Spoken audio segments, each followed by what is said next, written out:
আসসালামু আলাইকুম, স্বাগতম ইনসাইড টিভি সংবাদে। আমি মোহাম্মদ কিবরিয়া আজকের সব আন্তর্জাতিক খবর নিয়ে হাজির হয়েছি। শুরুতেই জানিয়ে দিব সংবাদ শিরোনাম, তারপর বিস্তারিত। ইরানের জলসীমার কাছে মার্কিন নৌবহর হামলা হলে পরিণতি ভয়াবহ হবে, হুঁশিয়ারি তেহরানের। ইসরায়েলি সেনাবাহিনী সম্ভাব্য ইরানি আক্রমণের জন্য প্রস্তুতি নিচ্ছে। হুতিদের বিরুদ্ধে সৌদি জোটের যুদ্ধ কি, কেন, কিভাবে? ফিলিস্তিনের পশ্চিম তীরে বন্দুক হামলায় ৩ ইসরায়েলি নিহত। পরবর্তী যুদ্ধে মার্কিন যুক্তরাষ্ট্র খুব বাজেভাবে হেরে যাবে। এই বিষয়ে আপনার মতামত কমেন্টে জানান এবং যুদ্ধের সব আপডেট আগে পেতে চ্যানেলটি সাবস্ক্রাইব করে যাবেন। ইরান ও যুক্তরাষ্ট্রের মধ্যকার দীর্ঘদিনের বিরোধকে কেন্দ্র করে সম্প্রতি ইরানের জলসীমার কাছাকাছি মার্কিন নৌবহরের উপস্থিতি তেহরানকে বেশ ক্ষুব্ধ করে তুলেছে এবং এর প্রেক্ষিতে ইরান অত্যন্ত কড়া ভাষায় হুঁশিয়ারি উচ্চারণ করে বলেছে যে যদি কোনোভাবে তাদের জলসীমায় বা সার্বভৌমত্বের ওপর আঘাত হানা হয় তবে তার ফল হবে অত্যন্ত ভয়াবহ এবং অভাবনীয়।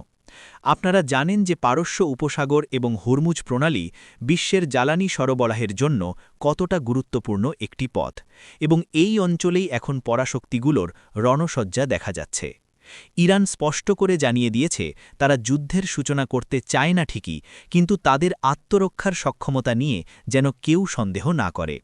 তেহরানের সামরিক কর্মকর্তারা বলছেন যে মার্কিন নৌবহরের প্রতিটি গতিবিধি তাদের রাডারে ধরা পড়ছে এবং যে কোনো উস্কানিমূলক পদক্ষেপের দাঁত ভাঙা জবাব দিতে তারা প্রস্তুত। এই উত্তেজনার ফলে বিশ্ববাজারে তেলের দাম নিয়ে সাধারণ মানুষের মনে এক ধরনের উদ্বেগ তৈরি হয়েছে, কারণ এই অঞ্চলে অস্থিরতা মানেই বিশ্ব অর্থনীতিতে তার বড় প্রভাব পড়া। বিশেষজ্ঞরা মনে করছেন ইরানের এই হুঁশিয়ারি কেবল কথার কথা নয়, কারণ সাম্প্রতিক বছরগুলোতে তারা তাদের ড্রোন এবং মিসাইল প্রযুক্তিতে ব্যাপক উন্নতি ঘটিয়েছে, যা যে কোনো আধুনিক নৌবহরের জন্য বড় চ্যালেঞ্জ হতে পারে। আপনারা যারা আমাদের এই নিউজ দেখছেন, আপনাদের কি মনে হয় এই সামরিক উত্তেজনা কি শেষ পর্যন্ত কোনো বড় সংঘাতের দিকে মোড় নেবে, নাকি আলোচনার মাধ্যমে পরিস্থিতি শান্ত হবে? আপনার মূল্যবান মতামত অবশ্যই কমেন্ট করে জানাবেন এবং এই ধরনের গুরুত্বপূর্ণ আপডেট সবার আগে পেতে আমাদের চ্যানেলটি এখনই সাবস্ক্রাইব করে বেল আইকনটি চেপে রাখুন। মার্কিন যুক্তরাষ্ট্র বলছে তারা কেবল আন্তর্জাতিক জলসীমায় নৌ চলাচলের স্বাধীনতা নিশ্চিত করতে সেখানে অবস্থান করছে, কিন্তু ইরান এটিকে সরাসরি তাদের নিরাপত্তার জন্য হুমকি হিসেবে দেখছে। এই পাল্টাপাল্টি অবস্থানের কারণে মধ্যপ্রাচ্যের আকাশ এখন যুদ্ধের কালো মেঘে ঢাকা পড়েছে বললেও ভুল হবে না। ঐতিহাসিক প্রেক্ষাপট বিশ্লেষণ করলে দেখা যায় যে যখনই এই অঞ্চলে মার্কিন উপস্থিতি বেড়েছে তখনই কোনো না কোনো বড় ধরনের সামরিক বা রাজনৈতিক পরিবর্তন লক্ষ্য করা গেছে। এখন দেখার বিষয় হল আন্তর্জাতিক সম্প্রদায় এই উত্তেজনা প্রশমনে কী ধরনের ভূমিকা পালন করে এবং তেহরানের এই সরাসরি হুঁশিয়ারিকে ওয়াশিংটন কতটা গুরুত্বের সাথে নেয়। ইসরায়েলি সেনাবাহিনী বর্তমানে এক অত্যন্ত সংবেদনশীল এবং সতর্ক অবস্থায় দিন পার করছে, কারণ গোয়েন্দা তথ্য অনুযায়ী যে কোনো মুহূর্তে ইরানের পক্ষ থেকে সরাসরি বা পরোক্ষ কোনো বড় ধরনের আক্রমণ হতে পারে বলে তারা আশঙ্কা করছে। এই সম্ভাব্য পরিস্থিতির কথা মাথায় রেখে ইসরায়েলি প্রতিরক্ষা বাহিনী বা আইডিএফ তাদের আকাশ প্রতিরক্ষা ব্যবস্থা যেমন আয়রন ডোম এবং অ্যারো সিস্টেমকে সর্বোচ্চ সতর্ক অবস্থায় রেখেছে। আপনারা যারা নিয়মিত বিশ্ব রাজনীতি অনুসরণ করেন তারা হয়তো লক্ষ্য করেছেন যে গত কয়েক মাসে সিরিয়া এবং লেবানন সীমান্তে উত্তেজনা কয়েক গুণ বেড়ে গেছে, যা মূলত ইরান ও ইসরায়েলের মধ্যকার প্রক্সি যুদ্ধেরই একটি অংশ। ইসরায়েলি সামরিক বিশ্লেষকরা বলছেন ইরান হয়তো সরাসরি কোনো আক্রমণে না গিয়ে তাদের আঞ্চলিক মিত্রদের মাধ্যমে বড় কোনো আঘাত হানার পরিকল্পনা করছে, আর সেই কারণেই ইসরায়েলি সেনাবাহিনী তাদের গোয়েন্দা নজরদারি আকাশপথে এবং সাইবার জগতেও অনেক শক্তিশালী করেছে। দেশটির প্রধানমন্ত্রী এবং সামরিক প্রধানরা নিয়মিত বৈঠক করছেন এবং তারা স্পষ্টভাবে বার্তা দিচ্ছেন যে কোনো ধরনের আগ্রাসন ঠেকাতে তারা বিন্দুমাত্র দ্বিধাবোধ করবে না। এই পরিস্থিতির কারণে সাধারণ জনগণের মধ্যেও কিছুটা উৎকণ্ঠা বিরাজ করছে, যদিও সামরিক বাহিনী তাদের আশ্বস্ত করার চেষ্টা করছে যে তারা সব ধরনের পরিস্থিতির জন্য প্রস্তুত। আপনারা যদি আমাদের এই তথ্যবহুল ভিডিওটি পছন্দ করে থাকেন তবে একটি লাইক দিতে ভুলবেন না এবং আপনার বন্ধুদের সাথে শেয়ার করে তাদেরও সচেতন করুন। বর্তমান ভূরাজনীতিতে ইসরায়েল এবং ইরানের এই শত্রুতা কেবল এই দুটি দেশের মধ্যে সীমাবদ্ধ নেই, বরং এটি পুরো মধ্যপ্রাচ্যের স্থিতিশীলতাকে প্রভাবিত করছে। সামরিক প্রস্তুতির পাশাপাশি ইসরায়েল এখন কূটনৈতিকভাবেও বিভিন্ন দেশের সাথে যোগাযোগ রাখছে, যাতে কোনো হামলা হলে তারা আন্তর্জাতিক সমর্থন পায়। অন্যদিকে বিশেষজ্ঞরা বলছেন যে একটি পূর্ণমাত্রার যুদ্ধ কারোর জন্যই মঙ্গলজনক হবে না, কিন্তু সামরিক প্রস্তুতি ছাড়া অন্য কোনো বিকল্প এই মুহূর্তে ইসরায়েলি সেনাবাহিনীর হাতে নেই।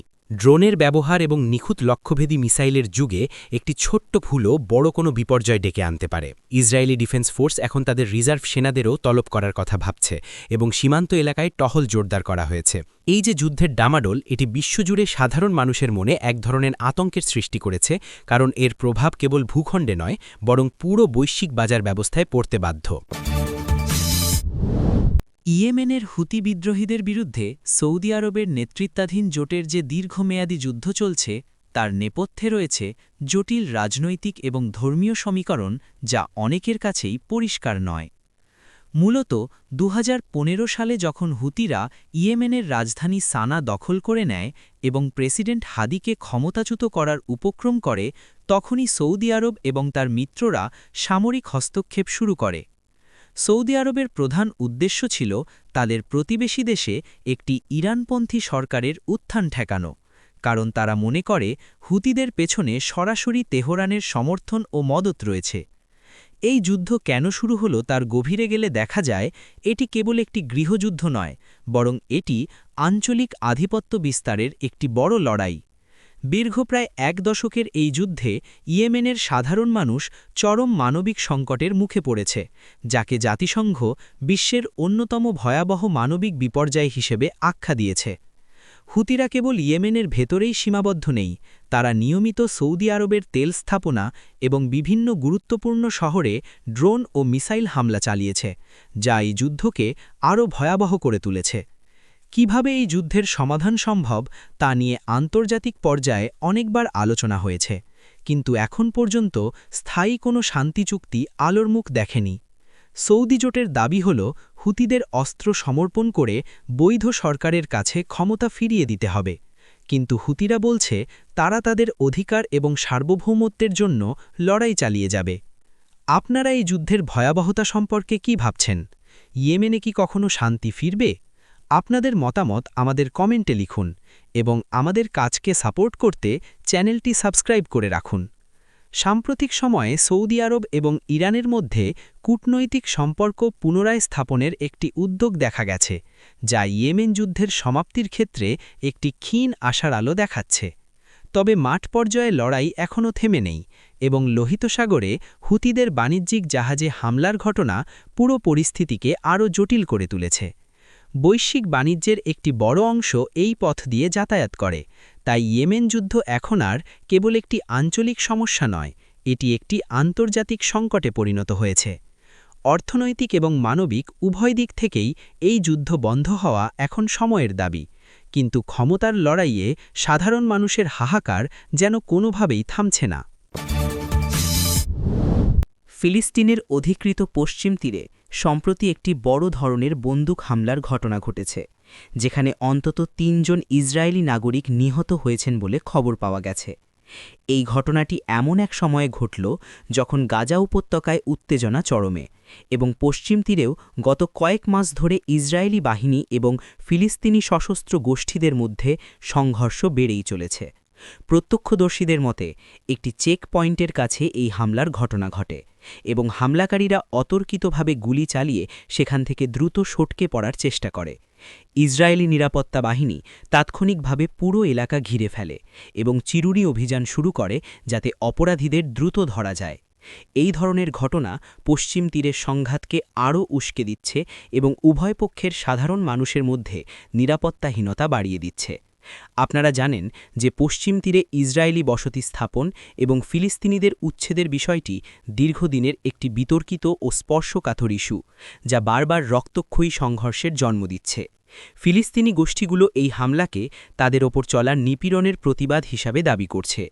অন্যদিকে ইসরায়েল একে সন্ত্রাসবাদ হিসাবে চিহ্নিত করে কঠোর ব্যবস্থা নেওয়ার হুঁশিয়ারি দিচ্ছে। আন্তর্জাতিক মানবাধিকার সংস্থাগুলো বারবার সংযম প্রদর্শনের আহ্বান জানালেও পরিস্থিতির কোনো উন্নতি হচ্ছে না। আমাদের ভিডিওটি ভালো লাগলে শেয়ার করুন এবং কমেন্ট বক্সে আপনার নিরপেক্ষ বিশ্লেষণ তুলে ধরুন। পশ্চিম তীরের এই অস্থিরতা কেবল ইসরায়েল বা ফিলিস্তিনের অভ্যন্তরীণ সমস্যা নয়, এটি পুরো মুসলিম বিশ্ব এবং পশ্চিমা বিশ্বের মনোযোগের কেন্দ্রে রয়েছে। প্রতিটি প্রাণের মৃত্যু অত্যন্ত দুঃখজনক এবং এটি শান্তি আলোচনার পথকে আরও কণ্টকাকীর্ণ করে তুলছে। নিরাপত্তা বিশেষজ্ঞরা বলছেন, এই ধরনের বিচ্ছিন্ন হামলাগুলো আসলে বড় কোনো বিস্ফোরণের আগাম বার্তা হতে পারে। পশ্চিম তীরের সড়কগুলোতে এখন সামরিক যানের সংখ্যা বেড়েছে এবং সাধারণ মানুষের চলাচলে কঠোর কড়াকড়ি আরোপ করা হয়েছে। এই সংকটের স্থায়ী সমাধান না হওয়া পর্যন্ত রক্তক্ষয় কমার কোনো লক্ষণ দেখা যাচ্ছে না এবং এই প্রতিটি হামলাই প্রতিশোধের এক নতুন চক্র তৈরি করছে। যুদ্ধে কি মার্কিন যুক্তরাষ্ট্র তার একক আধিপত্য ধরে রাখতে পারবে, নাকি তারা খুব বাজেভাবে হেরে যাবে? অনেক সামরিক বিশ্লেষক এবং বিশেষজ্ঞ মনে করছেন যে বর্তমান বিশ্বে যুদ্ধের ধরন পুরোপুরি পাল্টে গেছে। এখন আর কেবল বড় জাহাজ বা শক্তিশালী ট্যাঙ্ক দিয়ে যুদ্ধ জয় করা সম্ভব নয়, বরং সাইবার যুদ্ধ, কৃত্রিম বুদ্ধিমত্তা এবং ড্রোনের যুগে মার্কিন যুক্তরাষ্ট্র কিছুটা চ্যালেঞ্জের মুখে রয়েছে। বিশেষ করে চীনের দ্রুত সামরিক আধুনিকায়ন এবং রাশিয়ার হাইপারসনিক মিসাইল প্রযুক্তি ওয়াশিংটনকে ভাবিয়ে তুলছে। সাম্প্রতিক কিছু সামরিক মহড়া বা গেম সিমুলেশনে দেখা গেছে যে যদি প্রশান্ত মহাসাগরীয় অঞ্চলে কোনো বড় সংঘাত বাধে, তবে মার্কিন নৌবাহিনীকে ব্যাপক ক্ষতির সম্মুখীন হতে পারে। এর মূল কারণ হল ভৌগোলিক দূরত্ব এবং প্রতিপক্ষের উন্নত প্রতিরক্ষা ব্যবস্থা। আমেরিকার অভ্যন্তরীণ কিছু সংকট এবং প্রতিরক্ষা বাজেটের সঠিক ব্যবহার নিয়েও প্রশ্ন উঠছে। অনেকে বলছেন যুক্তরাষ্ট্র হয়তো এখনও পুরনো কৌশল নিয়েই পড়ে আছে, যেখানে তার প্রতিদ্বন্দ্বীরা নতুন প্রযুক্তিতে অনেক এগিয়ে গেছে। তবে এর উল্টো মতও আছে। অনেকে মনে করেন মার্কিন যুক্তরাষ্ট্রের যে বিশাল অভিজ্ঞ এবং শক্তিশালী সামরিক কাঠামো রয়েছে তা এখনও অপরাজেয়। কিন্তু বাস্তবতা হল মাল্টিপোলার বা বহুমুখী বিশ্বে এখন একতরফা শক্তি প্রদর্শন প্রায় অসম্ভব হয়ে পড়েছে। আপনারা আমাদের এই বিশ্লেষণ সম্পর্কে কি ভাবছেন? আমেরিকার কি সত্যি তার পরাজয়ের ভয় আছে, নাকি তারা এখনও বিশ্বের ১ নম্বর শক্তি হিসাবে টিকে থাকবে? আপনার মতামত আমাদের জানান এবং এই ধরনের গভীর বিশ্লেষণধর্মী ভিডিও পেতে আমাদের চ্যানেলের সাথেই থাকুন। ভবিষ্যতের যুদ্ধগুলো হয়তো কোনো নির্দিষ্ট ভূখণ্ডে সীমাবদ্ধ থাকবে না, বরং তা মহাকাশ এবং ডিজিটাল জগতেও ছড়িয়ে পড়বে।